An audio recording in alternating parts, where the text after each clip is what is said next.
tá? Começando aqui agora a aula 2. Tá, antes de começar isso aqui tudo, eu vou provar uma certa identidade. Ó, se eu tenho uma integral... Opa.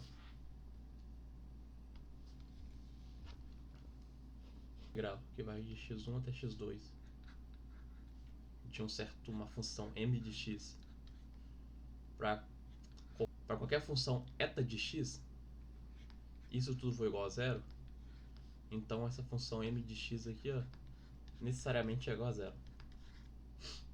Tá, como que vai a prova disso daqui? Vou fazer um gráfico aqui.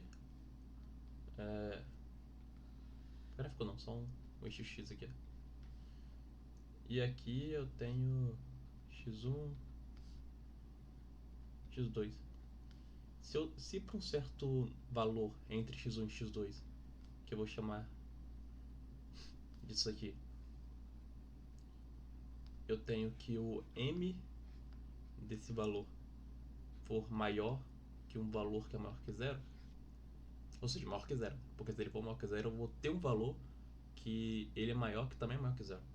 Já que se esse cara aqui fosse 0,0000001, isso daqui seria maior que 0,0000001, por exemplo. Entendeu? Então sempre eu consigo um número positivo que esse cara é maior também. Tá? Nesse caso, o que eu tenho? Eu tenho, considerando que esse C vai estar mais ou menos aqui, ó.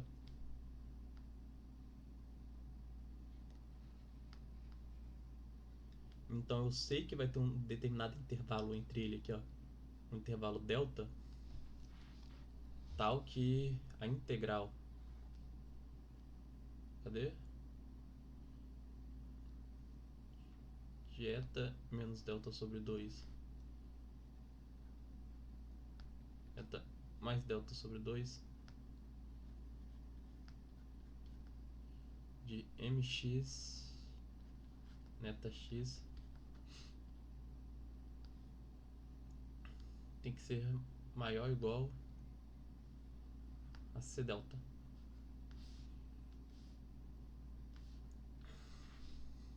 M é aqui, ó, esse certo ponto, ele tem que ser contínuo, então eu vou ter um certo intervalo necessariamente,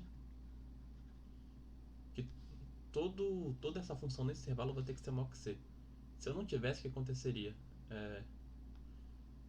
Eu teria que ter meio que um pulo, porque se essa altura aqui é c e esse m é aqui, ó, se eu não tivesse, o único caso para eu não ter um certo intervalinho, que esse cara todo é maior que C, é de eu ter um salto daqui, ó, eu vim direto pra cá. Aí eu não teria um intervalo, por causa que esse lado direito aqui não tem nenhuma parte da função que tá maior que esse C. Mas se eu não tivesse isso, a função não seria contínua. Então toda função contínua eu consigo ter essa condição aqui, ó. Função contínua eu consigo ter essa condição aqui. Não sei se ficou claro ainda, na real. Eu desenhei aqui melhor. O que eu vou ter? Como eu tenho que eta tem que valer... Perdão. Como eu tenho que essa identidade aqui tem que valer para qualquer eta, eu vou escolher um determinado eta, que é assim, ó, de x1 até esse... Daqui é um delta, tá? Esse aqui é um delta também. De x1 até esse e menos delta, esse eta vai ser zero. Desse e menos delta até... Esse e que eu tô falando é esse epsilon, vou falar porque é mais fácil. Desse e menos delta até e menos delta sobre 2, esse eta vai ser uma monótona crescente até o valor 1. Aqui é 0, aqui tem que ser o valor 1.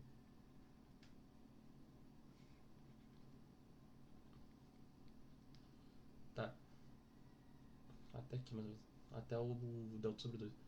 Agora, desse delta sobre 2 até o mais delta sobre 2, ele tem que ser constante igual a 1. Aí aqui ele vira uma noção decrescente e volta a 0. Se eu tenho uma função desse tipo, o que eu vou ter? Eu vou ter que... Essa integral aqui, ó,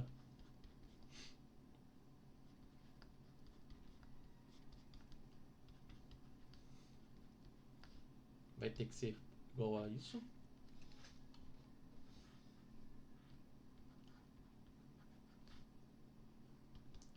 Pelo óbvio, né? Já que essa parte aqui é 0.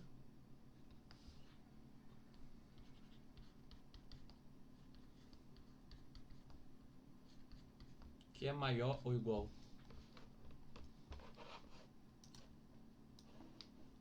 a isso. Que é maior ou igual a isso. Que é maior... Opa. Perdi a paradinha? Tá. Que é maior... Ou seja, isso. Que é maior ou igual a isso. Que é maior ou igual a isso. Que é maior ou igual a isso. Que é maior que 0. Logo, o que a gente teria? Teria que essa condição aqui, ó, nossa hipótese, que foi que existe um ME entre x1 e x2 que é maior que 0, nos geraria que tudo isso aqui, ó, é maior que 0, que é um absurdo, porque a gente sabe que é igual a 0. E se a gente quisesse ter esse mesmo resultado, mas escolhendo esse ME aqui menor que 0, também chegaria a um absurdo. Logo, esse ME aqui, ó, tem que ser igual a 0.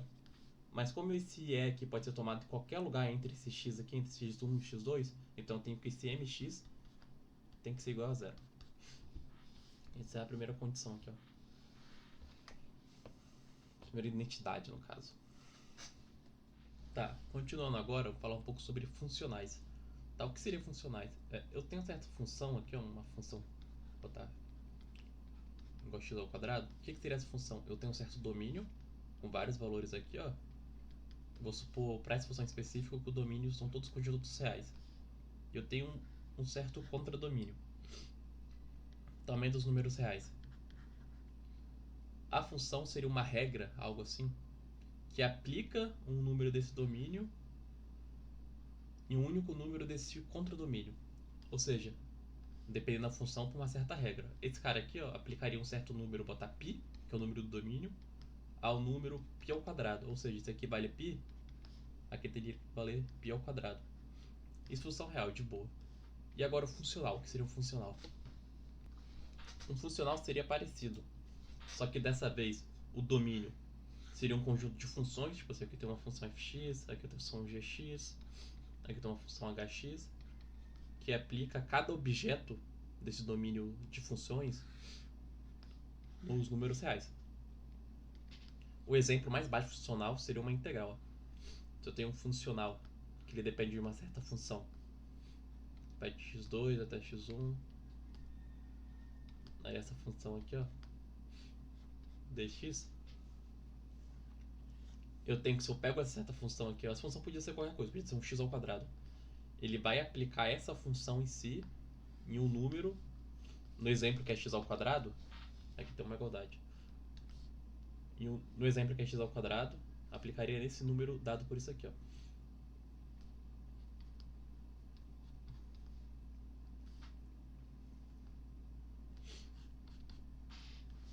Entendeu?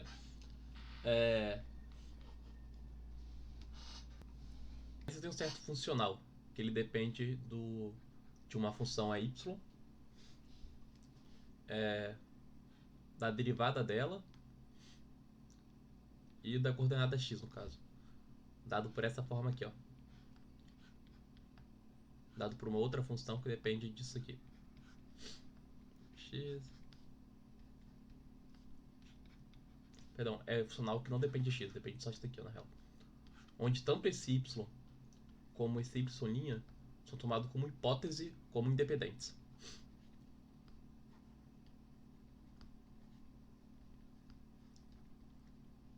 Ok, aí eu quero saber qual curva y seria uma curva que extremiza esse funcional, ou seja, que faz esse funcional ser ou mínimo ou máximo. Tá, pra gente resolver esse problema, a gente pode pegar aqui, ó, um ponto x1, só um pouco, fazer um eixo cartesiano, fica mais fácil.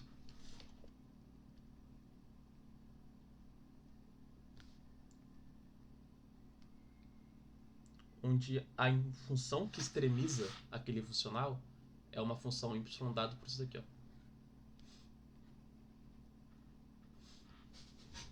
Normal, só como hipótese isso aqui. Só uma explicação do porquê que aquela parte lá, o y' está sendo tomado como independente do y. Porque se fosse dependente, eu teria que um certo valor de y aqui, ó. Um certo valor de... Quando eu falo que o y' é tomado com independente de x, eu tô falando que esse cara aqui, ó, é independente desse cara aqui, ó. Ok? Porque se ele fosse dependente, a derivada aqui seria tal, sempre que esse valor for aqui, sempre que eu tiver esse valor yx aqui. Só que no nosso problema eu posso ter uma curva qualquer. Eu poderia ter essa curva, eu poderia ter essa curva aqui, eu poderia ter essa curva. Como eu posso ter curva qualquer, então não faz sentido essa dependência, né? Já que eu estou analisando qualquer curva. Se fosse dependente, eu teria só uma única curva. Como essa curva pode vir pra cá, pra qualquer lugar, eu tenho que tomar elas como independentes mesmo.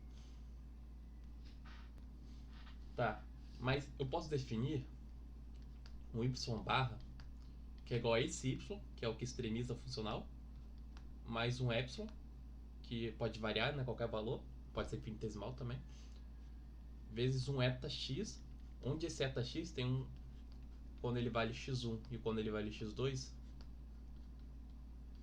ele vale 0. O que eu quero dizer? Eu quero dizer que esse y barra vai ser qualquer curva que é fixa nesse x1 e x2.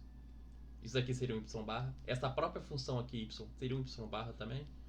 Esse cara aqui, ó, seria y barra também.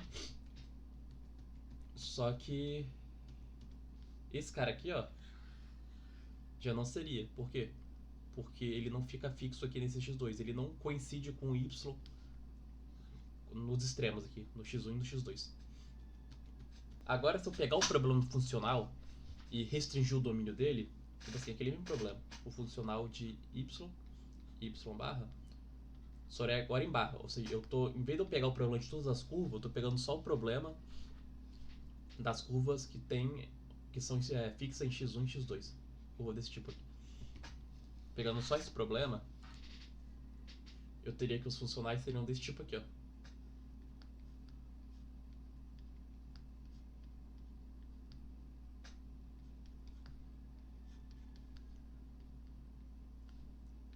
Até aí de boa. Esse y barra aqui, ó, ele é igual a y mais eta mais epsilon vezes eta. Só que tanto esse eta aqui eu estou tomando como uma função fixa, tanto esse y também. Ou seja, esse y barra só vai variar quando esse parâmetro epsilon variar.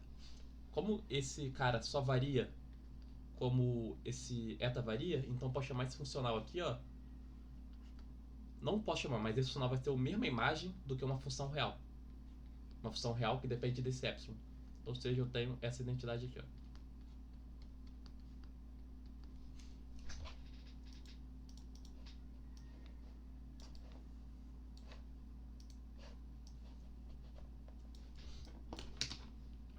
Novamente, eles não são a mesma coisa. Isso aqui é uma função real, isso aqui é um funcional. Só que ele tem a mesma imagem.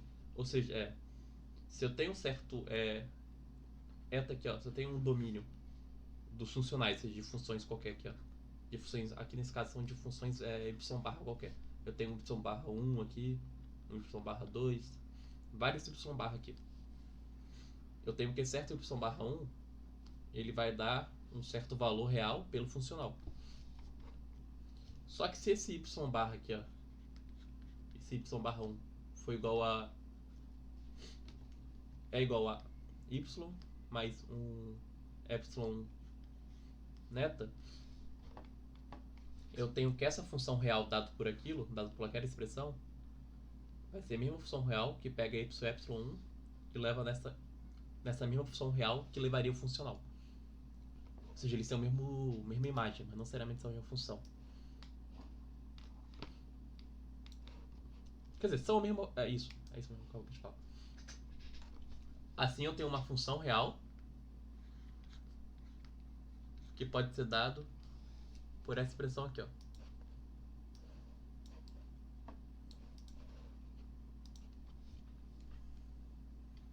Só que essa função real, como ele tem o mesmo valor do que o funcional, então o extremo dessa função real também é o extremo do funcional. E como a gente faz para achar o extremo dessa função real? É fácil. A gente deriva em relação a esse epsilon. quando esse epsilon aqui for igual a zero. Fazendo isso, a gente teria o quê? A gente teria que a gente teria essa identidade aqui, né?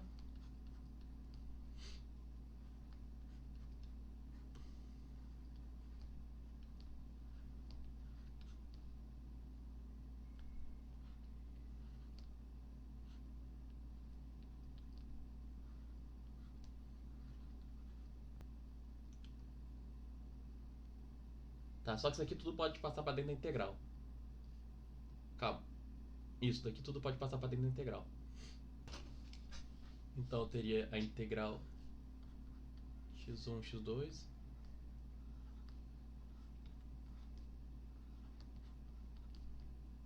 Só que eu tenho que isso daqui, ó, é igual a y. Então se eu derivo parcialmente em relação com eta, esse cara aqui vai ser o próprio... Se eu derivo parcialmente em relação a epsilon, esse cara aqui vai ser o próprio eta. E nesse caso aqui, ó, eu uso aqui do y', eu teria que isso aqui seria igual a y barra linha, seria igual a y' mais epsilon eta barra linha, que derivando parcialmente, ou seja, fazendo isso daqui, eu teria que isso tudo seria igual a eta y. Ou seja, eu tenho que a função seria igual a isso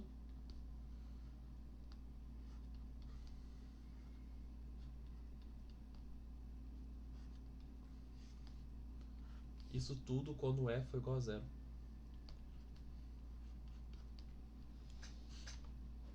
Só que quando esse e for igual a zero, eu sei que todas essas faixas que tem barra vão virar y normal. Por quê? Porque eu tenho y barra igual a y mais epsilon eta. Ou seja, se eu derivasse daqui, ele seria uma certa função de y barra, no final das contas.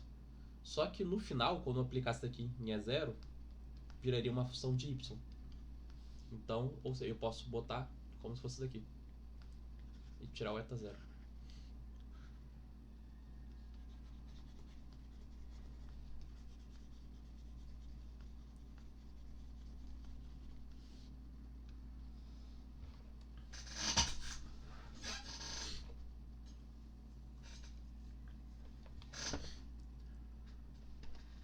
Só como a gente prossegue daqui? A gente pega essa parte aqui, ó, dessa integral, e faz uma integral por partes. Assim. Eu tenho que x1, x2.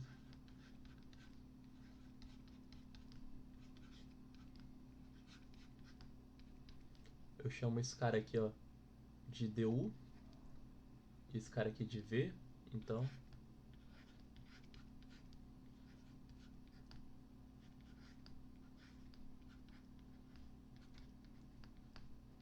por integrar por partes, né, eu tenho isso daqui.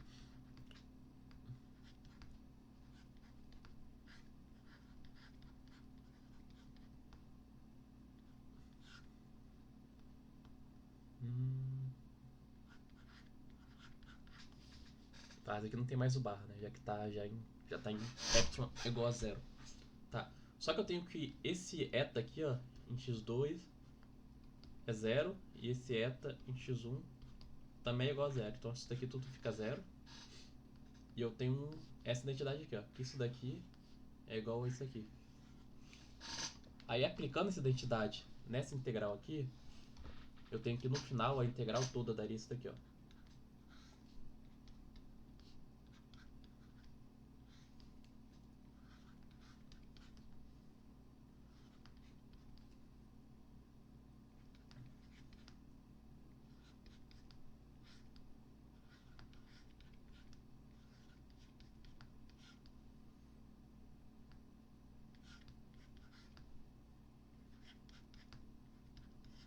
Mas apesar de ter pegado um eta fixo, a gente poderia pegar qualquer eta.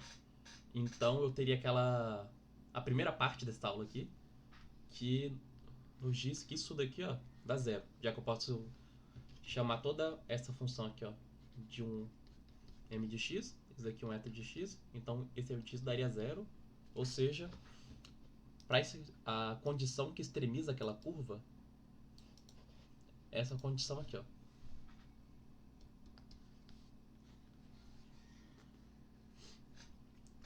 Só um argumento no início a gente tomou esse y aqui, ó, como hipótese da curva que extremiza. A gente agora sabe que essa hipótese é válida, porque se a gente resolver essa equação aqui, a gente vai ter um certo y, que se botasse aqui, ó, extremizaria, então a hipótese seria válida.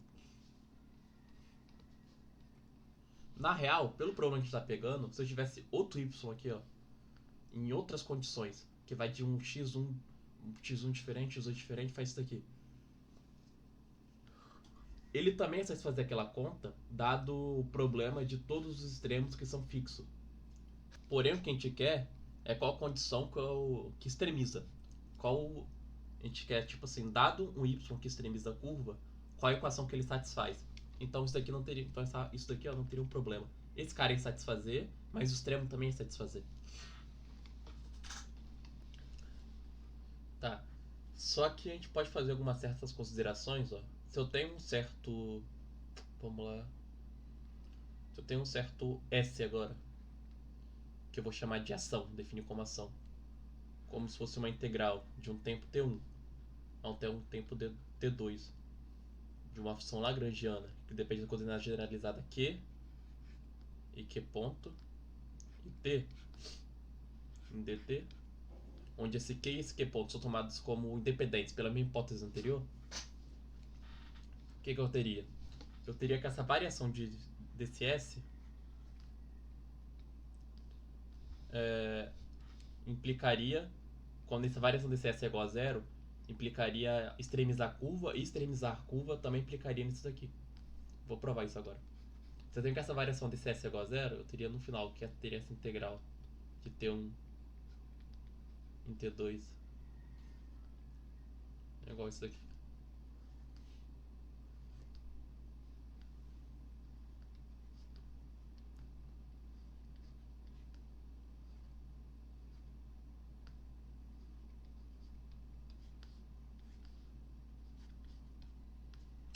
Onde esse delta aqui, ó, eu tô falando que essa variação aqui acontece sem variar o tempo, pela própria hipótese. Porque a ação lagrangiana poderia ter uma variação do tempo. Só que por hipótese, fazendo uma variação onde a variação não depende do tempo. Ou seja, essa variação não é que a variação não depende do tempo, essa variação não é no tempo, na real.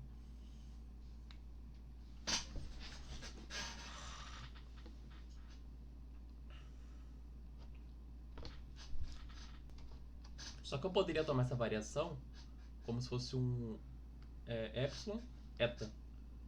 Da mesma forma do que do problema anterior. Tá, mas eu poderia tomar esse delta aqui, ó, como se fosse um eta vezes epsilon, onde esse eta em x2 em x1 é igual a zero. Se eu tomasse dessa forma, o que eu teria no final? Esse cara aqui, ó.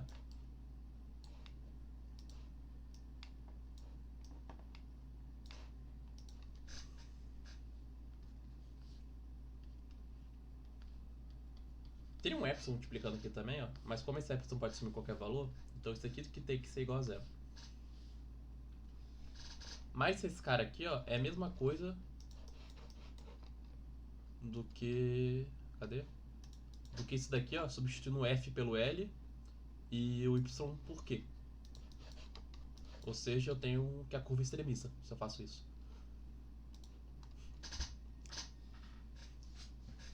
Um pouco. Logo nessa condição eu tenho que a curva extremiza. Ou seja, que esse é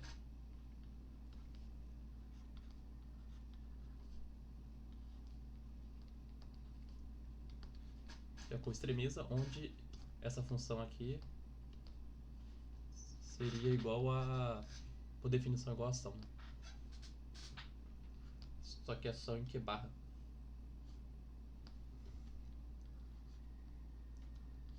Onde Q barra, né, seria igual a Q. Tá, e o oposto? O oposto se eu tenho que dizer aqui, ó, é válido.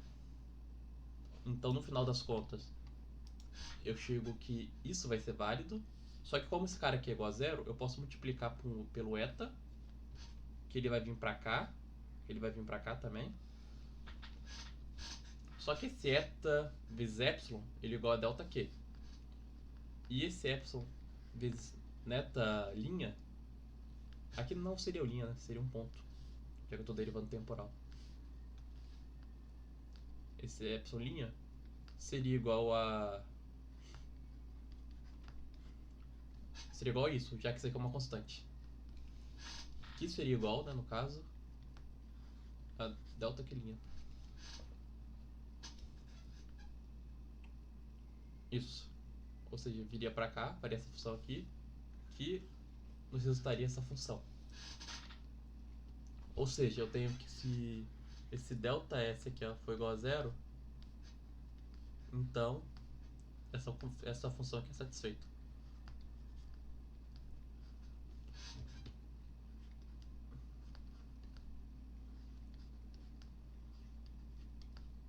Que é a equação de Euler-Lagrange que a gente viu antes. Ou seja, a gente tem um princípio variacional. Se a gente tem uma variação que é igual a zero na ação, que é mínima, ou extremiza a curva, então a gente tem a dinâmica da curva. É um princípio da física isso. Tá, só uma consideração. Vamos lá. Quando eu pego esse S aqui, ó, esse funcional, eu falo que tanto esse Q como esse Q pontos são ditos como independentes.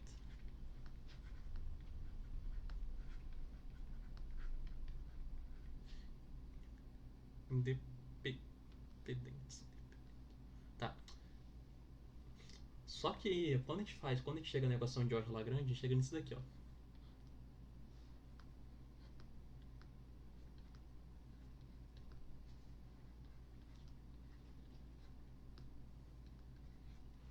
Onde ao resolver isso, eu vou ter algo como um Q ponto, mais alguns termos, mais um Q ponto, mais alguns termos, igual a zero.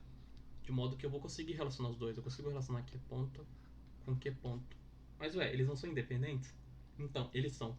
Por quê? Porque esse S aqui, ó, ele é independente.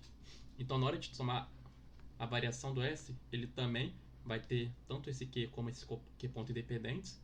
Logo, essa derivada parcial vai ser independente por causa disso. Só na hora de resolver a equação que eu tenho uma certa dependência.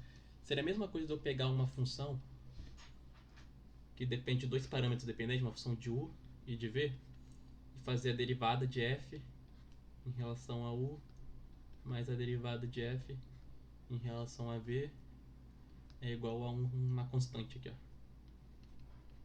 Eu quando fazer isso, com certeza eu vou tomar essas derivadas aqui como independentes. Só que na hora de resolver essa equação que eu vou ter uma certa dependência entre u e v. O que eu quero dizer é que essa equação aqui, ó, essa equação aqui, ó, significa tome a derivada da Lagrangiana em relação a Q menos a derivada em relação ao tempo da derivada da Lagrangiana em relação a Q ponto, todos esses como independentes, igual a zero. Quando igual a zero, aí sim eu acho independência entre eles. Ou seja, na derivada eles são independentes, e depois de resolver a equação, que eles se tornam dependentes. Tá, agora só para recapitular, eu tenho um certo funcional, ação na real, é um certo funcional que depende da coordenada generalizada Q e do Q ponto, que é a derivada em relação ao tempo de Q, onde eles são independentes pelos argumentos que eu falei anteriormente.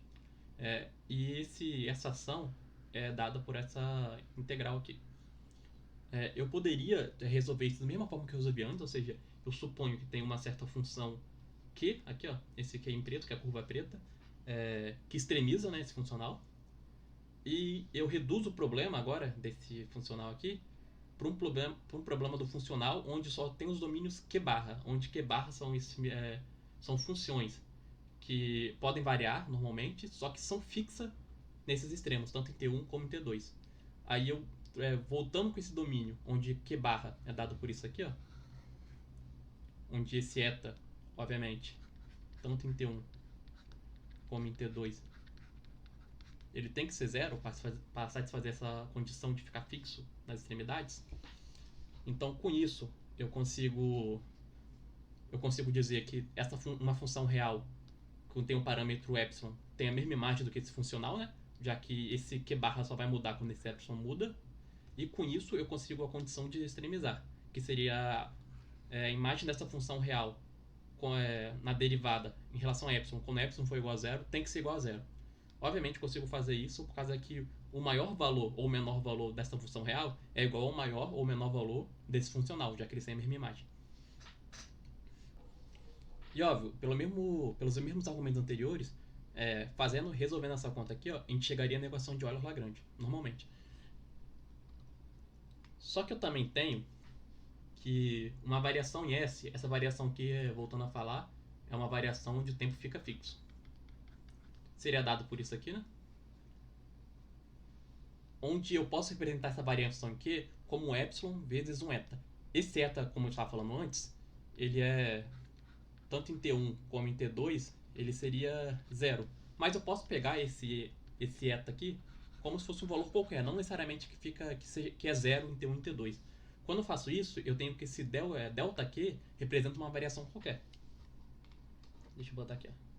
Aqui eu tenho uma certa função que extremiza a função. Se eu pego um eta qualquer, eu tenho que esse Q novo, que é uma variação qualquer, não necessariamente que coincide aqui, é igual ao Q antigo, mais esse epsilon, vezes esse eta. Esse eta pode ser um eta qualquer que faz isso.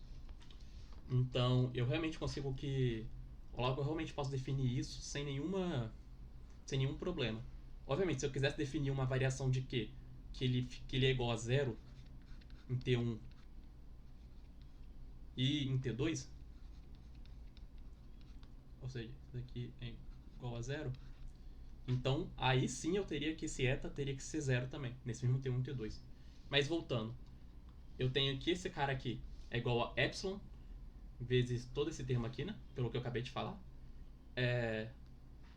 Logo, isso tudo aqui, ó, como a gente viu, todo esse termo que eu tô botando, circulando aqui, ó, como a gente viu anteriormente, é igual a esse cara aqui.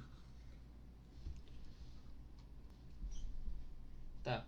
Obviamente essa função aqui, ó, ela é dada quando esse funcional é um Q barra, ó, tem um domínio Q barra, em Q ponto barra, onde esse Q barra é igual ao Q antigo mais o epsilon vezes eta. Obviamente esse eta ele pode não ser zero quando t é igual a 1 ou t é 2, só que ainda assim não teria todos os Q possíveis, seria só os Q dado por essa expressão aqui. Só que obviamente daí valeria para todo eta, aí realmente eu conseguiria todos os Q possíveis se eu fosse trocar esse parâmetro eta aqui. Esse parâmetro eta aqui que eu estou circulando. Ó, como eu falei antes, esse eta não necessariamente teria que ser zero, né? Para essa condição, para satisfazer essa condição. Porém, esse funcional estaria restrito a uma certa deformação. Esse parâmetro eta ele daria uma certa deformação na curva. Como exemplo, aqui está a curva aqui, normal. Vou só consertar ela aqui. E aqui um eta é um tal que não necessariamente ele extremiza, mas é um tal que faz a curva ser isso aqui, ó. Ao variar o epsilon, a curva só pode ser deformação. Se eu aumentar o epsilon, ele vai ficar mais assim, ó. E se eu diminuir, ele vai ficar cada vez mais perto aqui, ó. Até virar novamente essa curva aqui.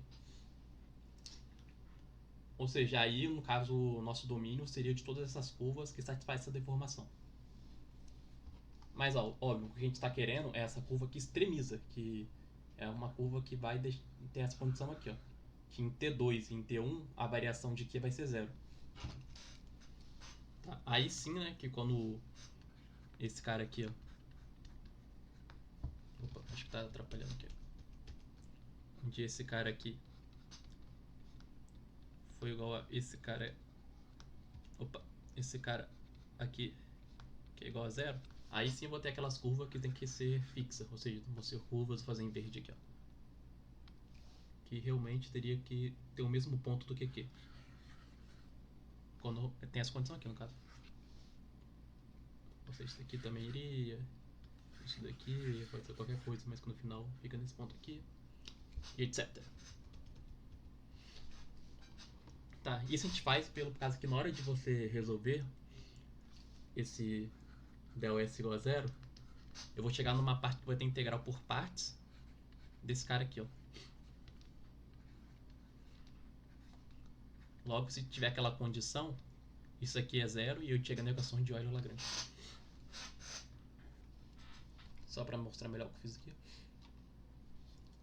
Tá. Ou seja, resumindo, se a gente tem um del S, esse del S vai ser igual a um epsilon, uma derivada de uma certa função real dessa forma aqui, onde isso aqui vai ser igual a um funcional q barra q ponto barra dado por isso aqui, ó, onde esse eta é uma certa deformação. Tá. Mas agora voltando ao problema. Agora eu vou tentar resolver essa condição aqui, ó, que a variação de S é igual a zero.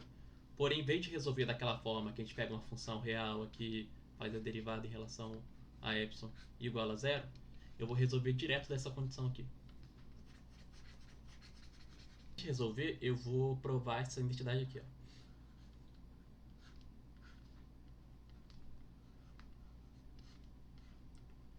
Ou isso aqui quer dizer que se eu tenho uma variação no q ponto, ele é igual a variação q ponto. Tá, provar isso daqui é fácil. Se eu tenho uma variação de um certo coordenado qualquer, botar um f aqui, ele é igual a um f' em t menos um f em t, já que essa variação aqui, ó, como convenção, é com t fixo. E esse linha aqui quer dizer que essa coordenada está mudando, mesmo o tempo sendo fixo, essa coordenada está mudando de alguma forma. Com isso, a gente tem que... Isso daqui, ó, nos diz que q ponto... Isso nos diz que... Isso aqui, ó. Tá. Mas isso tudo, pela própria definição da derivada, é o limite quando o epsilon tende a zero de q' t mais epsilon menos q' t, né? Isso tudo menos essa mesma coisa aqui, só que sem linha.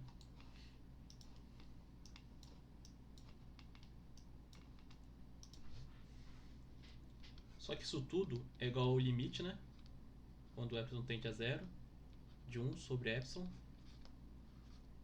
q'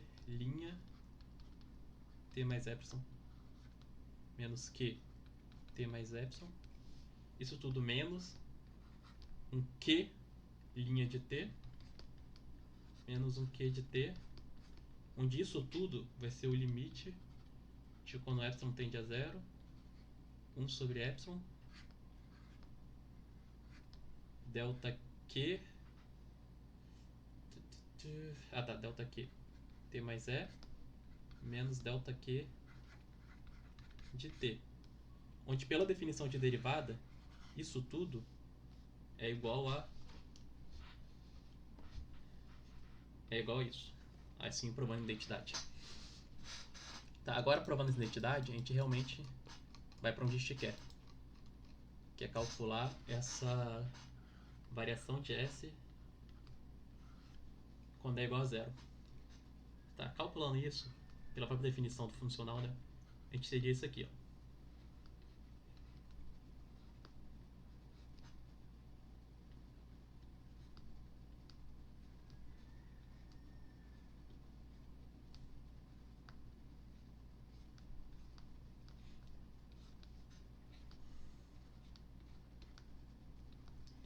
Onde a gente está pegando é que essa variação é tomada, onde QT1 é igual a essa variação em QT2 sendo igual a zero. Você pode pensar assim, se eu tenho essa variação que... Eu tenho que isso aqui é válido para qualquer variação, em especial também é válido para a variação que respeita isso. Ou você... É isso. Tá, aí voltando a resolver, eu pego isso daqui, ó, e faço uma integral por partes.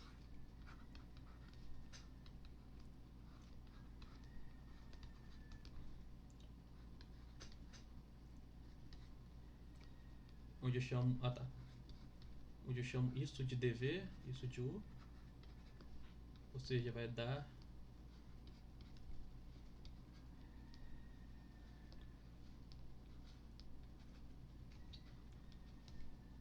vai dar isso aqui, ó.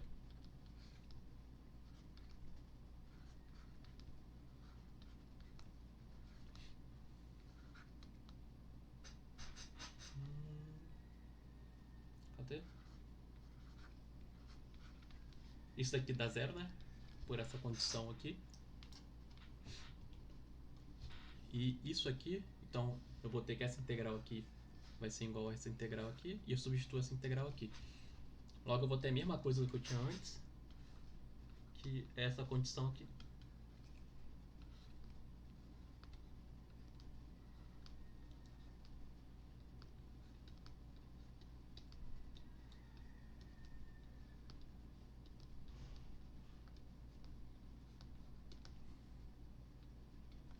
Tá, mas isso daqui, ó, pode ser dado como uma certa, como certo um parâmetro eta de um t, né?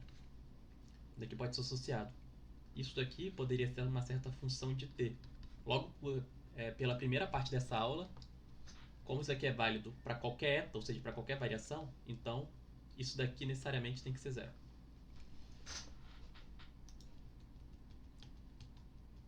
Logo, para uma coordenada generalizada, eu tenho essa equação aqui, ó.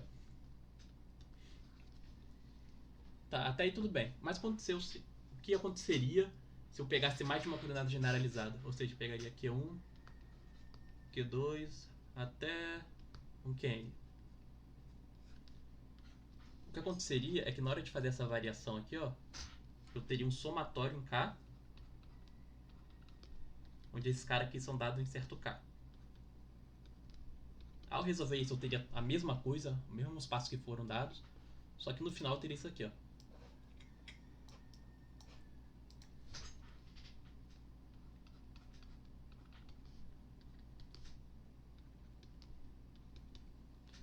Tá, aí como que eu prossigo daqui? Como esses caras são variações dependentes qualquer, essas variações são independentes porque são coordenadas generalizadas que por definição são independentes. Deixa eu só desmanchar aqui. Como essas variações são independentes, eu posso pegar variações onde todos esses delta Q são zero, tirando um único delta Q. Ou seja, eu posso pegar aqui esse delta Q1 aqui, ó, é diferente de zero, e todo delta Q que não seja o delta Q1 é igual a zero. Por que eu posso tomar isso? Porque são variáveis dependentes qualquer, isso é válido aqui, ó, para qualquer variação. Eu só não poderia tomar o delta Q1 como zero também, porque senão não teria nenhuma variação. Mas tomando pelo menos uma, eu tenho uma certa variação. Aí tomando isso daqui, se ficaria tudo zero, a única parte que não ficaria zero é em Q1. Ou seja, viraria isso aqui. E eu teria a equação de Euler-Lagrange, só que só para esse Q, só para esse Q1. Só que também poderia tomar outra coisa, tomar só o Q2 como se fosse diferente de zero, o resto tudo zero. Aí eu também teria para Q2. Aí eu posso fazer por Q3, eu também teria por Q3. Assim por diante, aí realmente chegaria para a equação de Euler-Lagrange para mais de uma variável, né, para n coordenadas generalizadas, que seria a equação dada por isso aqui, ó.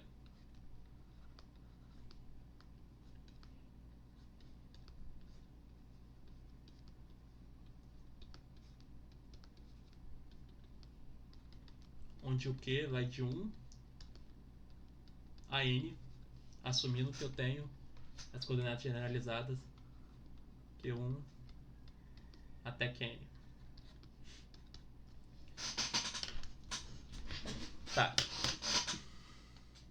Tá, feito isso, a gente consegue enunciar o princípio de Hamilton. O que ele fala? Pega aqui parte vermelha. Vou pegar, acho que marca-texto, fica melhor. Marca-texto. Amarelo, vai. Dado o sistema mecânico descrito pela Lagrangiana, tá de boa, eu tenho que ser o movimento no instante. Nossa, que tá horrível, hein? Seu movimento no instante T1 ao instante T2 é tal que a ação, como a gente tinha definido, é mínima, mas geralmente estacionária, para a trajetória real, mantida fixa os pontos inicial e final da trajetória do espaço de configuração. Tá? Essa última parte foi aquela condição que a gente pegou, de ΔQ, tanto em T1 como ΔQ em T2, ser igual a zero. Eu falo, quando eu tenho essa condição, eu tenho que a variação de S é igual a zero. É o que o princípio está falando. Aqui, ó. Tá falando que a variação é mínima, quando a gente viu, e realmente é isso daqui, já que isso daqui implicaria aquela parte lá, aquela derivada em relação igual a zero, seno igual a zero, né? Então, essa parte aqui, essa primeira parte do princípio de Hamilton, tá justamente no dano isso daqui, ó, falando esse resultado aqui, para quando esses caras aqui são extremos. O que realmente faz sentido, já que eu tenho que, se essa variação de S aqui for igual a zero, assumindo isso daqui, eu realmente teria que eu chegaria nas equações de Euler-Lagrange. Tá, e uma coisa importante falar também, que a gente viu que as equações de Euler-Lagrange surgia naturalmente do trabalho virtual, né? Surgia naturalmente daqui, ó.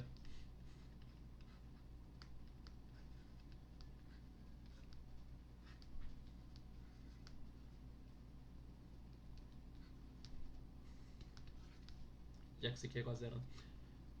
Então a gente sabe que as equações de Euler-Lagrange tem uma física envolvida. Quando a gente resolve ela, a gente realmente consegue achar a dinâmica do problema. Logo, isso aqui, que é um princípio, não tem uma explicação, a gente não consegue demonstrar. Mas como ele chega na equação de Euler-Lagrange, a gente consegue meio que mostrar. Mostrar que faz sentido, pelo menos. Dito isso tudo agora, a gente também poderia resolver isso para quando tem vínculos, né? Até agora a gente pegou coordenada generalizada. Mas se eu quisesse, eu tenho certo um Q1 até um Qn, só que eu tenho P vínculos, de modo que a coordenada generalizada seria de Q1 até Qn menos P. A gente poderia resolver normalmente pegando só as coordenadas generalizadas, mas se a gente não quisesse resolver isso, se a gente quisesse resolver as equações de Euler-Lagrange para as n coordenadas, tem como fazer isso? Tem, é o que eu vou mostrar agora, no caso. Tá, só que eu poderia ter algumas condições de ter n coordenadas que determinam um sistema, né? Só que não generalizadas, ou seja, que tem algum vínculo. E supor que tem P vínculos. F1, ou seja, P equações de vínculos, no caso. T igual a zero até uma função de número P.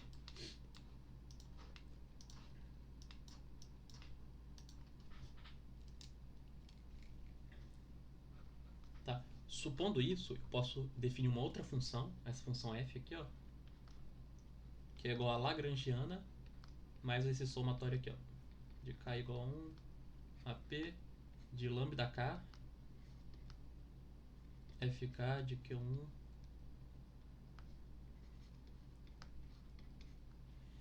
ou seja, eu defini esse f aqui, onde esses lambda k são parâmetros independentes como hipótese, que são chamados de multiplicadores de Lagrange. Tá, fazendo isso, se eu defino essa integral aqui, ó, de T1 até T2, que claramente depende disso daqui, ó, eu tenho que essa integral vai ser igual a essa integral aqui,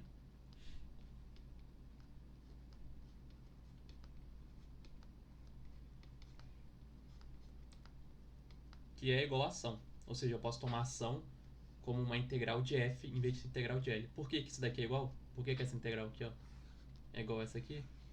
Porque essa função aqui, ó, dá tudo zero, né? Pelas condições lá em cima. Então esse somatório então todo esse somatório aqui também daria zero. Mas enfim, então eu posso fazer essa mesma variação de ação, só que em vez de tomar ação como dependente de L, eu faço essa ação independente de f. O que eu teria no final das contas? Pegando as mesmas condições, né? Que as variações de QK no tempo t igual às variações de QK em um tempo t1 são zero, etc, etc.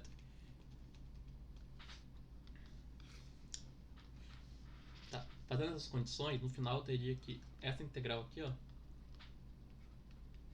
seria igual a zero. Cadê?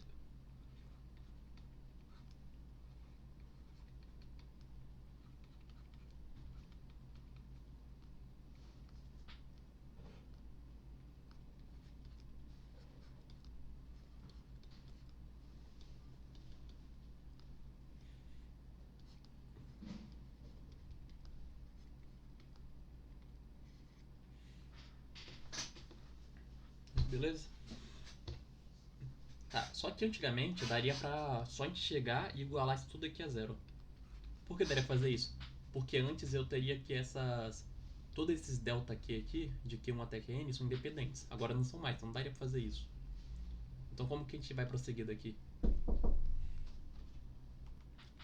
Como que a gente vai prosseguir daqui? A gente supõe como hipótese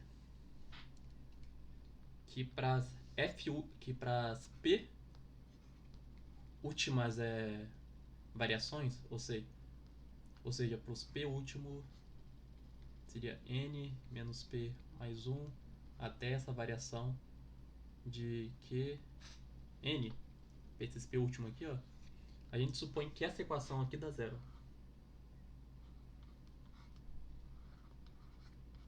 Como suposição mesmo.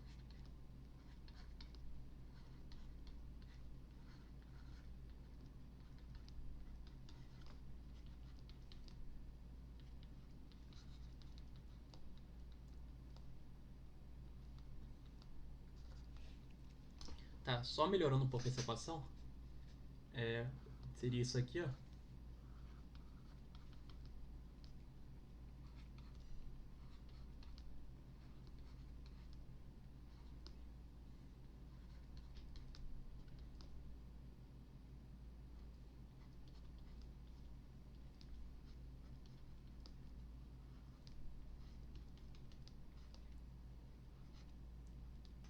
Óbvio que isso aqui é como hipótese. Ou seja, minha hipótese está sendo assim. Eu tenho certos multiplicadores de Lagrange que podem satisfazer isso. Tomando só como hipótese, novamente falando. Tá? Se eu fizer isso, eu vou ter que vai sobrar esse sistema aqui, ó. Essa integral aqui, perdão.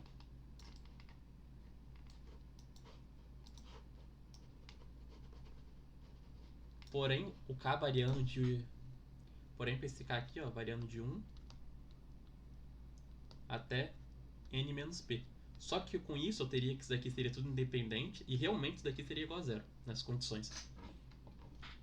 Ou seja, se eu tenho essa hipótese aqui, ó, que isso tudo aqui vale zero por K de N menos P mais 1 até N, então eu chego nisso daqui.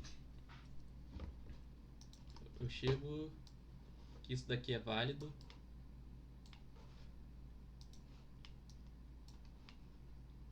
com K igual a 1 indo até N. Só uma observação, né? Esses vínculos aqui são todos holônimos, né? Mas acho que tá óbvio isso. Tá. Como que eu prossigo dessa equação aqui? Se a gente for ver, a gente tem N variáveis, né? Por causa dos Q, que vai do Q1 até o Qn. Mas a gente tem mais P variáveis aqui, ó, já que esses multiplicadores de Lagrange são variáveis também. A gente tem N mais P variáveis, porém a gente tem só N equações. Então o que a gente faz? A gente acrescenta mais equações, a gente acrescenta mais as equações de vínculo. O F1, Q1, Qn, vou botar um FP aqui na real. Um F... Vou botar um símbolo aqui para representar, um FL, que é igual a zero, onde esse L vale de 1 até P, só deixar mais bonitinho aqui, ó. E onde esse K daqui de cima é de 1 até N. Aí a gente tem N mais P equações e N mais P variáveis. Com isso, a gente pode resolver esse sistema, já que a gente tem o mesmo número de equações e variáveis. Como a gente pode resolver esse sistema? Então a gente consegue determinar alguns lambdas, né? A gente tem uma solução para esses lambdas. Logo, como a gente tem solução para esses lambda, então essas soluções são válidas especialmente para N menos P mais 1 até N. Como são válidas para isso, então essa hipótese aqui, ó, que a gente fez inicialmente, cadê a hipótese que a gente fez inicialmente? Essa hipótese aqui que a gente fez inicialmente, de N menos P mais 1 até N, também é válida, né? Já que se a gente pegasse os lambdas que a gente achou e jogasse aqui, ele ia satisfazer. Então, com isso a gente consegue as equações para quando tem vínculos. Só uma observação, que a gente pode tratar essas derivadas aqui, apesar delas ter dependente, por causa que elas têm vínculo, a gente pode tratar todas elas como independente. Por quê?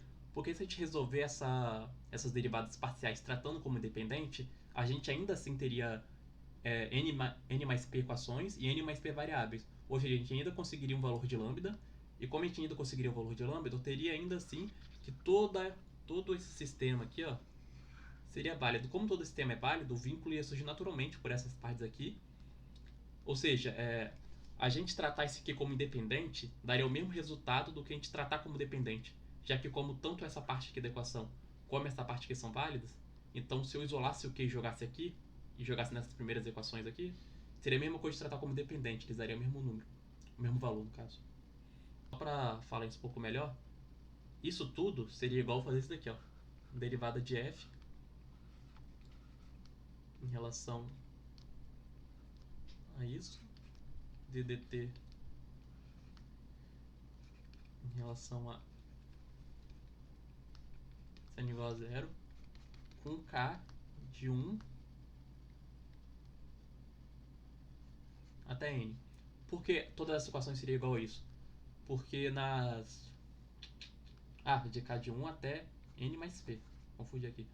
Porque nas primeiras equações, de k1 até kn, eu realmente teria essa primeira parte aqui, ó. Agora, nas n últimas, se eu considerar o nq, n mais 1, sendo igual a lambda 1, aí q, n mais 2, sendo igual a lambda 2, isso tudo, até o q, n mais p, sendo igual a lambda p, então do q, n mais 1 em diante, eu teria essa equação aqui, ó.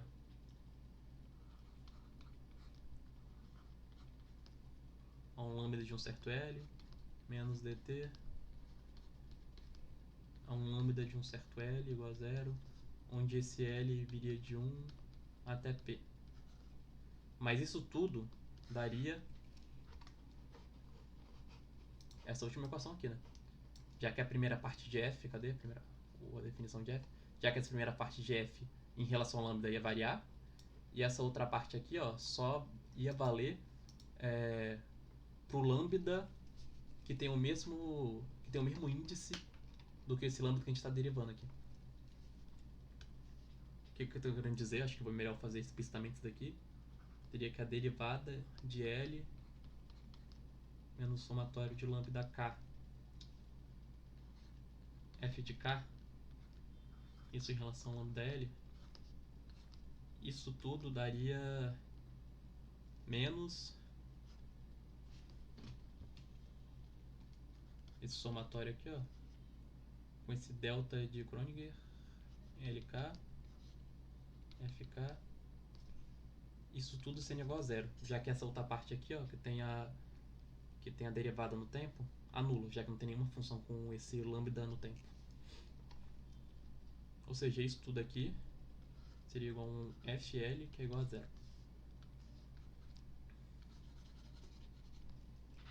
Aí assim eu determino as equações com um vínculo, holônomos.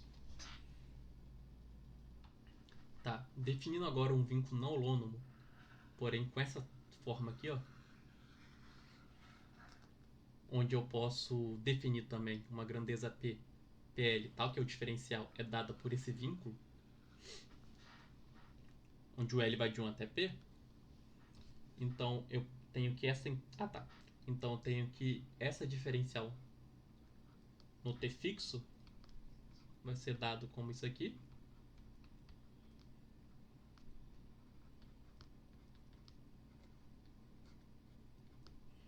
que é igual a zero. Logo eu teria essa condição aqui, ó.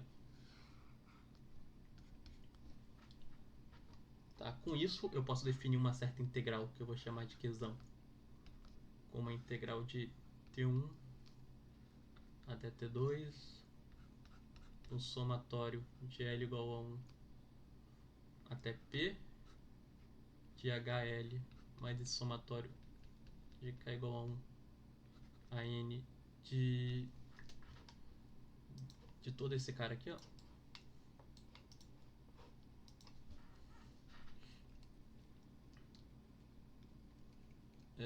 Onde eu posso meio que organizar isso daqui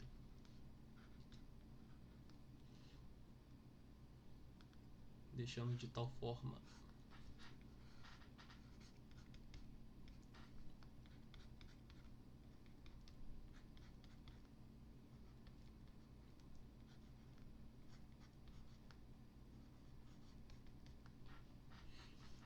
Fazendo isso, e obviamente vou ter que esse aqui vale 0, né? Já que todo esse cara aqui vale 0. Logo, todo esse somatório vale 0. E como está multiplicando, e como eu tenho sempre no somatório um termo multiplicando por 0, então tudo isso daqui vale 0. Tá. Fazendo isso, se eu tenho uma acertação dado por T1, T2 da Lagrangiana, eu tenho essa acertação aqui, eu sei que a variação da ação mais esse aqui é igual a 0. Né? Já que a variação da ação é 0 e esse aqui também é 0. Aí juntando toda essa variação da ação e fazendo os cálculos que a gente tinha feito anteriormente, a gente vai ter essa integral aqui sendo 0.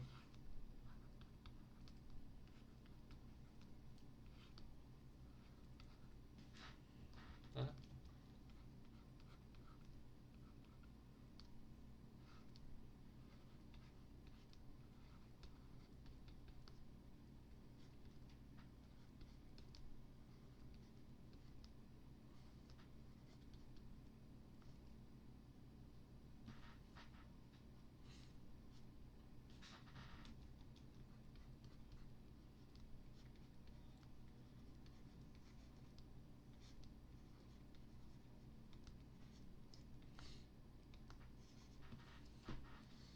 Tá.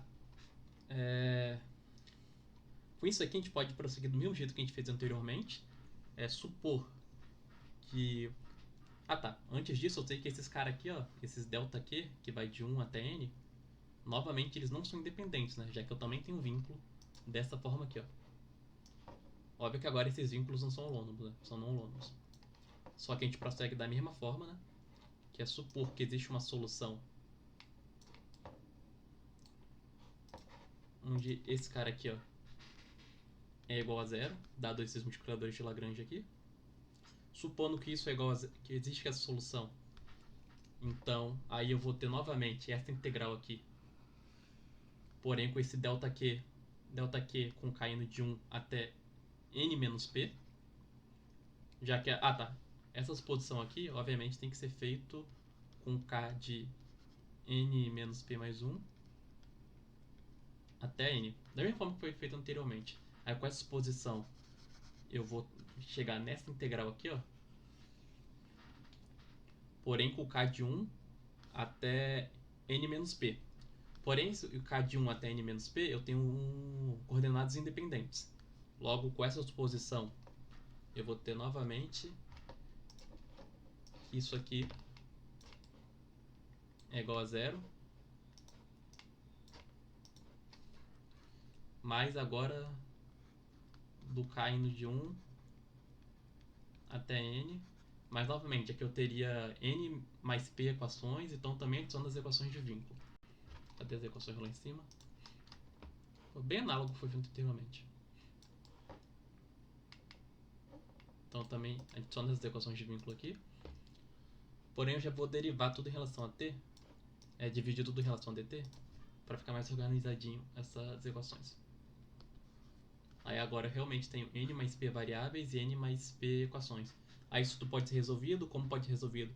Então eu tenho certos valores de lambdas que são possíveis, como eu tenho certos valores de lambdas que são possíveis, então a hipótese é válida e realmente chego nessas soluções aqui, ó. Para caso desses vínculos não holônomos dessa forma aqui, ó, eu tenho como solução esse cara aqui, ó, que eu vou... Tenho como solução isso aqui.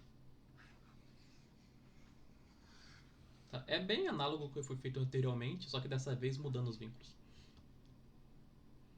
E da mesma forma, esses caras aqui poderiam ser considerados como independentes, mesmo esquema do que anteriormente. Tá? Agora, para finalizar, eu só vou mostrar que, tipo assim, a gente estava considerando essas coordenadas independentes aqui, ó. Do Q1 até o Qn. Agora eu vou estar considerando coordenadas generalizadas. Aí eu realmente tenho que as equações de Euler-Lagrange podem ser dadas por essa forma aqui, ó.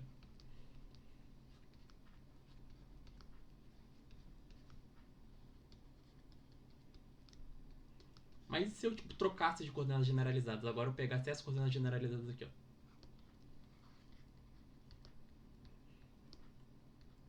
essa equação de Euler-Lagrange também seria dessa mesma forma? Ou seja, seria essa equação aqui, ó, seria válida?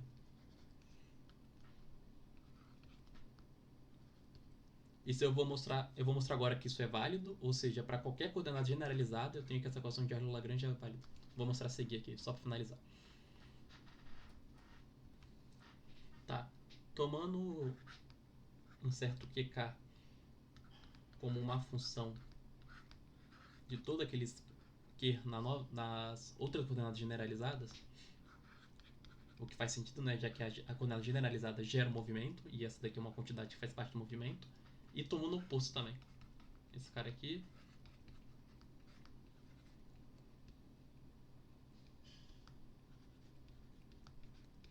Tá, o que a gente vai ter? A gente vai ter que esse del QK aqui, ele pode ser dado como um somatório de K de 1 até N disso aqui, né? Tá, eu vou tirar esse K aqui, porque esse K é um índice livre, vou botar um L. Vai ser um somatório disso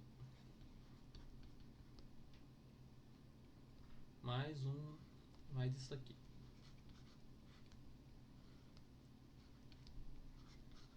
Mas aqui, eu dividindo aqui por dt,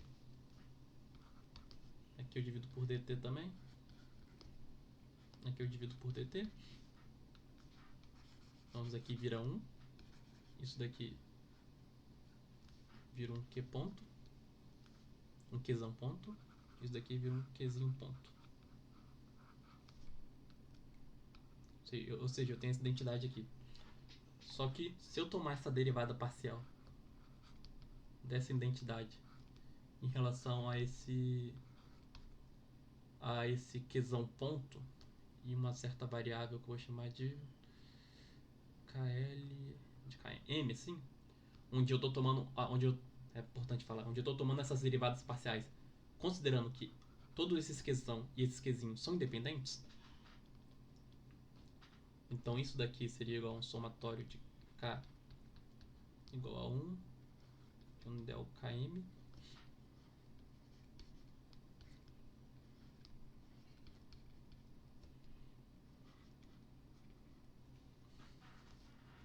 essa parte aqui não tem não, né? Já que esse delta diacrônico de km veio de derivar aqui, ó, em relação a km, pronto. Aí disso daqui que surgiu isso daqui. Tá. Isso daqui tudo vai ser igual a dkl dkm. Logo, a primeira identidade que a gente tem é essa aqui, ó.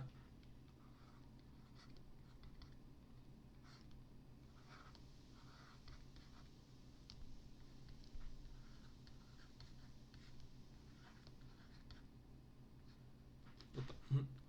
Confundi os índices aqui, ó. Tá. Logo com esses cálculos a gente tem essa identidade aqui. Tá, agora sabendo que um pouco que uma certa lagrangiana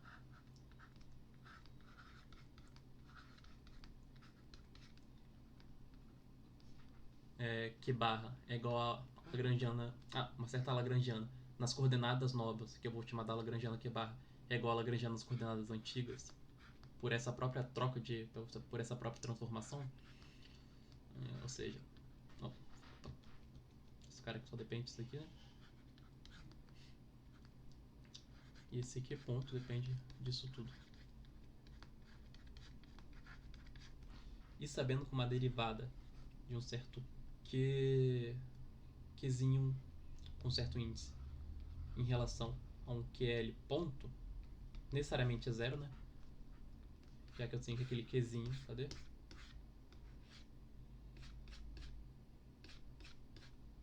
Já que eu tenho que o Qzinho só depende das coordenadas Qzão sem um ponto,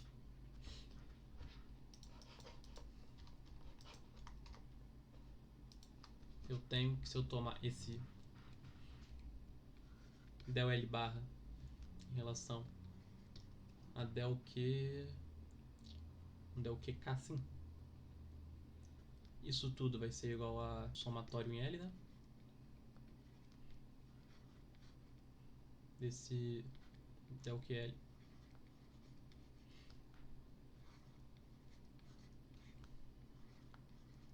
Aqui tem um ponto, esqueci. Mas isso por regra da cadeia.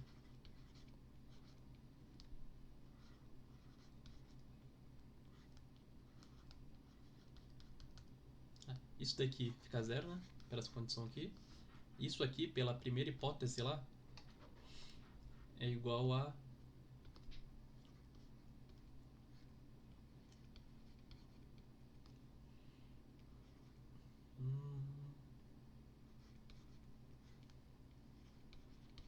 isso pela primeira identidade, no caso. Também tem um somatório.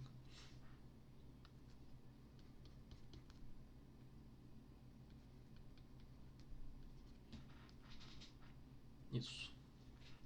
Ou seja, a gente tem que isso aqui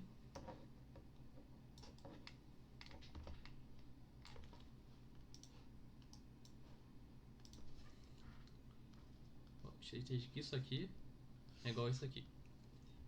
Tá, onde obviamente esse L barra é apenas a lagrangiana nas coordenadas antigas, porém expressando as coordenadas antigas em relação às novas. Não sei se ficou tão claro antes.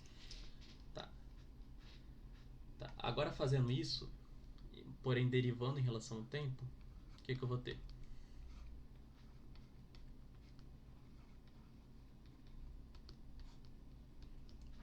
Eu vou ter um somatório de L igual a zero. O somatório vai ser dado em...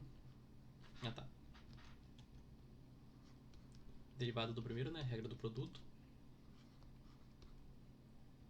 Del L. Vou desmanchar isso aqui porque tá atrapalhando. Del L barra.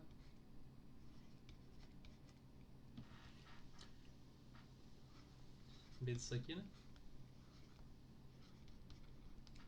Mais a derivada no segundo agora, ou seja, del L barra. A derivada em relação a dt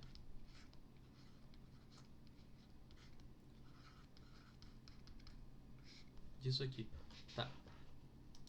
Mas quanto vale essa quantidade aqui? Isso aqui seria igual a um d, uma diferencial disso aqui, que por consequência é um certo somatório. De botar... em que eu boto? Em m. De 0 a n. De 0 a n, tá? De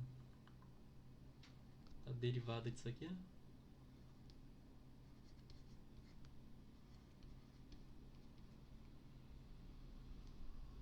Derivada disso daqui em relação a m.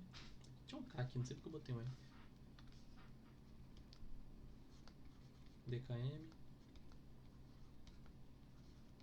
mais a derivada é a mesma coisa em relação ao tempo.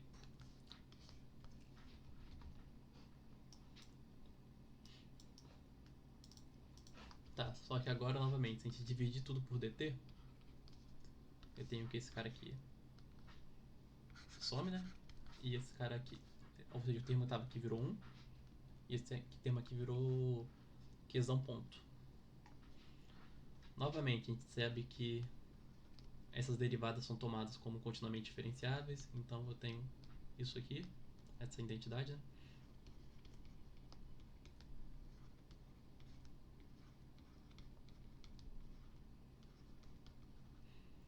E também essa identidade aqui, porém trocando o K pelo L, o KM pelo T no caso. Tá, eu tenho que essas duas identidades aqui são válidas. Como isso tudo é válido, eu tenho que tudo isso daqui vai ser igual a um del K, parêntese, isso aqui.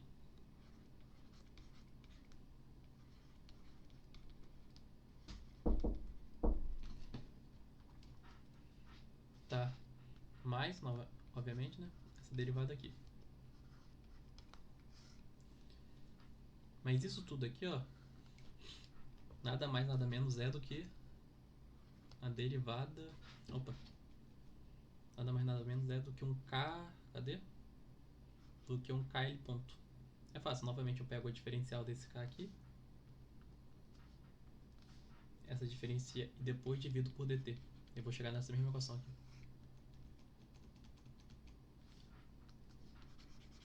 Logo aquilo tudo que a gente pegou, esse termo todo aqui. Cadê? Esse termo todo aqui, ó.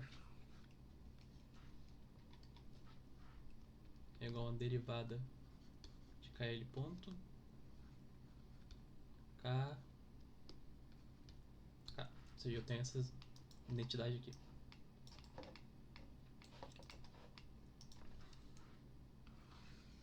Tá. Jogando essa identidade aqui. Cadê?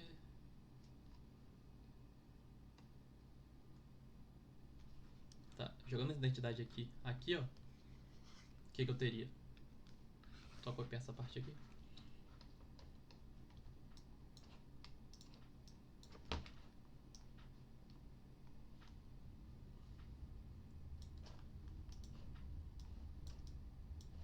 Eu teria isso aqui, ó.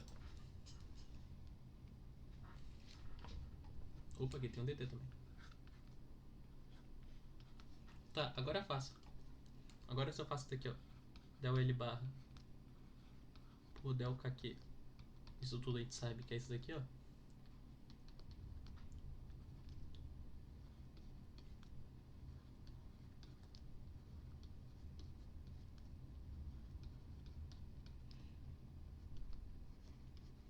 Tem um barra.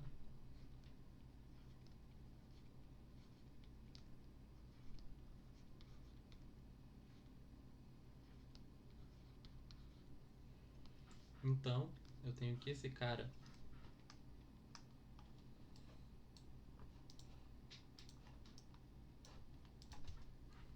menos... Cadê? Esse cara aqui, ó.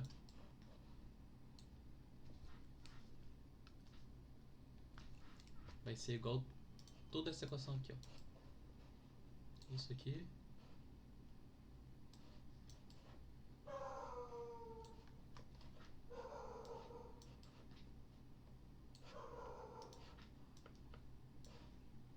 Isso aqui. Menos isso aqui. Menos isso aqui. Opa, menos. Foi mal. Isso aqui. Menos, entre parênteses, tudo isso aqui. Onde isso daqui tudo usando somatório, né?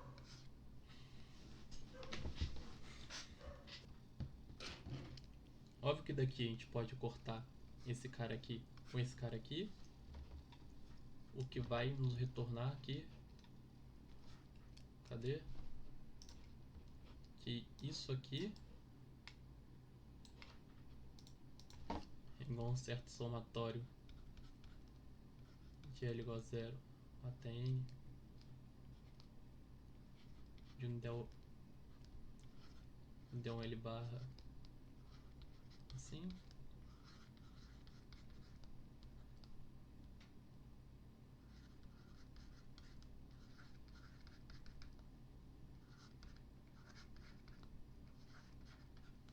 Aqui tinha um... Aqui, né?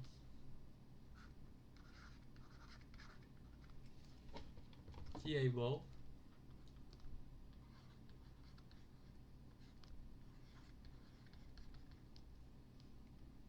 tá um pouco, tá no somatório isso aqui, né?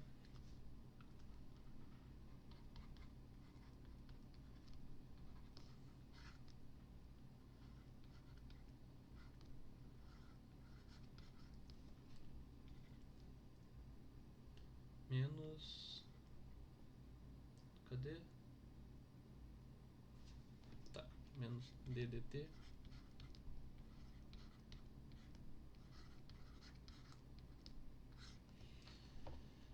Tá, mas a gente sabe que isso tudo, que esse L aqui, ó, tá em termos das coordenadas novas, né? Desse Q e Q ponto. Se eu botar em termos das coordenadas antigas, ele vira um L sem ser barra. Mesma coisa aqui. Só que tudo aqui, ó, é zero como hipótese. Como tudo aqui é zero, então eu tenho que, por final, como isso tudo aqui é zero, né? Eu tenho que todo esse somatório aqui também vai ser zero. Logo, eu tenho que isso aqui é zero. Ou seja, você tem algumas certas coordenadas generalizadas que satisfazem a equação de Euler-Lagrange, eu tenho que outras coordenadas generalizadas também fazem. Ou seja, essas equações não mudam sua forma quando eu troco de coordenada. É isso, acho que acabou a parte de Lagrangiano. Não sei o que falar mais. É isso.